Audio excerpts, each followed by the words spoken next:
যে দীর্ঘ 15 বছর ধরে বাংলাদেশের আত্মাকে বিক্রি করে দিয়েছেন। আপনারা দীর্ঘদিন ধরে সেই লড়াই করছেন, সংগ্রাম করেছেন। আমার এখনো মনে আছে যে এইখানে আপনারা হাজার হাজার সদস্য একত্রিত হয়ে আপনারা মাইলের পর মাইল হেঁটেছেন, গণতন্ত্রের দাবিতে হেঁটেছেন। এবং শুধু আপনারা নন, সাথে ইউরোপ বা প্রবাসের সমস্ত মানুষেরা তাদের যে প্রাণের দাবি, গণতন্ত্রের দাবি, গণতন্ত্রের রাষ্ট্রে বাস করার দাবি, সেই দাবি নিয়ে আপনারা সংগ্রাম করেছেন, লড়াই করেছেন। একথা সত্য যে আমরা যারা দেশে ছিলাম আমরা লড়াই করেছি, সংগ্রাম করেছি। আমরা হয়তো অনেকেই কারাগারে গেছি, জেল জুলুম আমাদের উপর হয়েছে, অনেকে গুম হয়ে গেছেন, অনেকে খুন হয়ে গেছেন।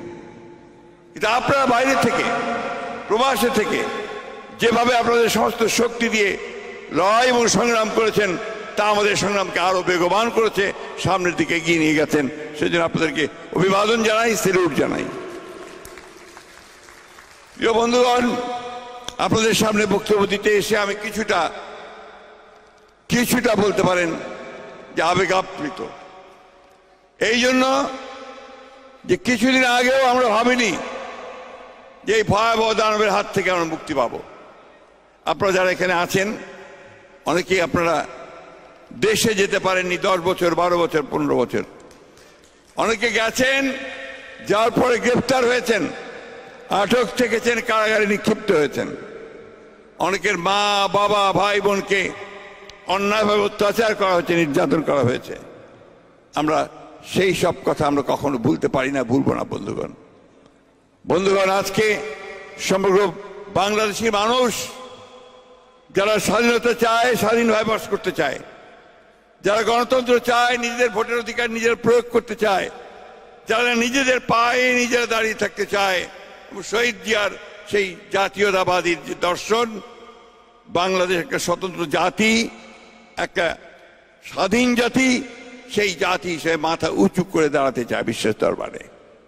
আমরা বিগত জুলাইয়ের যে আন্দোলন, সেই জুলাইয়ে আমাদের ছাত্রেরা, আমাদের সন্তানেরা, আমাদের ছেলেরা, তারা যে বুকের রক্ত ঢেলে দিয়েছে রাজপথে, এবং আমাদের জনগণের সঙ্গে একত্রিত হয়ে তারা যে লড়াই করেছেন, সংগ্রাম করেছেন, তার ফলে একটা ভয়াবহ দানব, একটি ফ্যাসিস্ট, যে দীর্ঘ 15 বছর ধরে বাংলাদেশের আত্মাকে বিক্রি করে দিয়েছেন, যিনি বাংলাদেশের সমস্ত অর্থনীতিকে ধ্বংস করেছেন, রাজনৈতিক কাঠামোটাকে ধ্বংস করেছেন।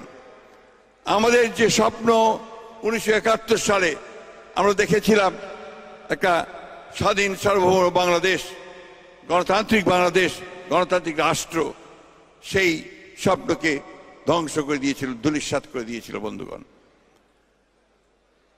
আজকে সেই জন্যই আমাদের অনেক শান্তির কথা, সান্ত্বনার কথা যে আমরা এখন সেই অবস্থাটা ফিরে পেয়েছি। আজকে এখানে অনেকে আছেন যারা বয়স্ক মানুষ, আবার অনেকে আছেন যারা তরুণ। এই তরুণেরা অনেকেই বাংলাদেশ থেকে পালিয়ে এসেছিল, সেই সময় টিকতে পারেনি দেশের মধ্যে।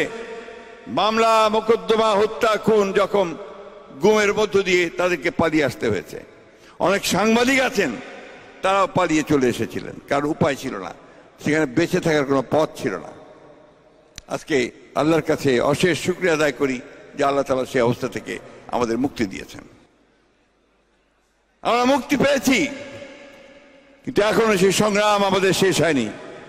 আপনারা জানেন যে আমরা এই জুলাই বিদ্রোহের পরে, গণ অভ্যুত্থানের পরে আমরা একটা কেয়ারটেকার গভর্নমেন্টের হাতে সবাই একত্রিত হয়ে ডক্টর মোহাম্মদ ইউনূসের দায়িত্ব দিয়েছি আমরা এই দেশকে আবার ঠিকমতো পথে নিয়ে আসার জন্য, এবং একটি নিরপেক্ষ নির্বাচন, সকলের কাছে গ্রহণযোগ্য নির্বাচন করার জন্যই আমরা তাকে দায়িত্ব দিয়েছি।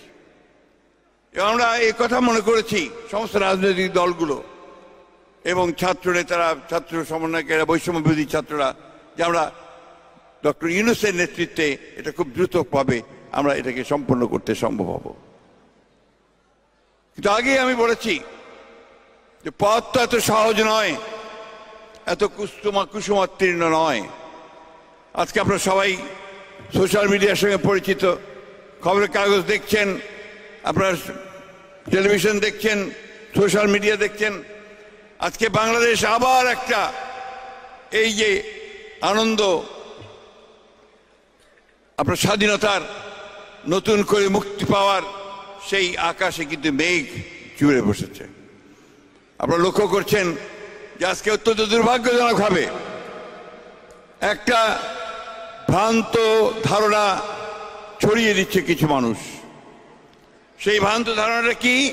যে বাংলাদেশে সংখ্যালঘুদের উপরে নির্যাতন হচ্ছে। এই ফেক একটা ইনফরমেশন, এই ডিসইনফরমেশন ছড়িয়ে দিয়ে বাংলাদেশে আবারও একটা সমস্যা সৃষ্টি করবার পায়ে তারা চলছে। বন্ধুগণ,